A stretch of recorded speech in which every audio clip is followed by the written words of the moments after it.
जो हिंदी शोले था उसका हम लोग भोजपुरी में शोले बनाए हैं। अच्छा लगे तो दिल से लाइक, कमेंट, शेयर और चैनल को सब्सक्राइब करना ना भूलें और बेल आइकन घंटी दबाना ना भूलें। और बताइएगा कैसा लगा है, कमेंट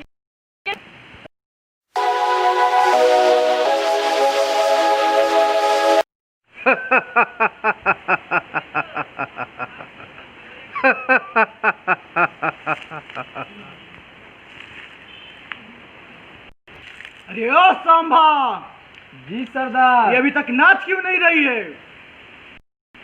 अभी कभी इसे जाकर नचाओ। जी इसका सरदार। डांस देखना। चलो जाओ। अरे ओ छमिया, अभी तक तुम नाच क्यों नहीं रही है? छमिया, अभी तक तुम नाच क्यों नहीं रही है? मेरा सरदार का हुक्म, तुम जल्दी नाच यहाँ पे। बसंती, इन कुत्तों के सामने नहीं नाचना।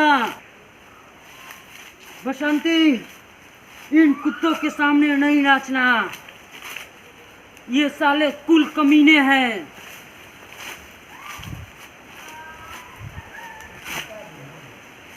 जब तक तू नाचेगी तब तक इसकी जान सलामत रहेगी। जब तक तेरी पैर बंद हो जाएगी इसकी जान ले ली। कुत्ते, तो नाच। छोड़ दे कुत्ते। अच्छा नाच बसंती, नाच।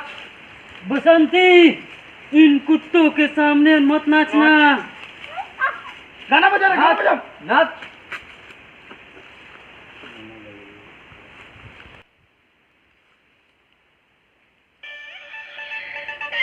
मत नाचना, मत नाचना बसंती, मत नाचना।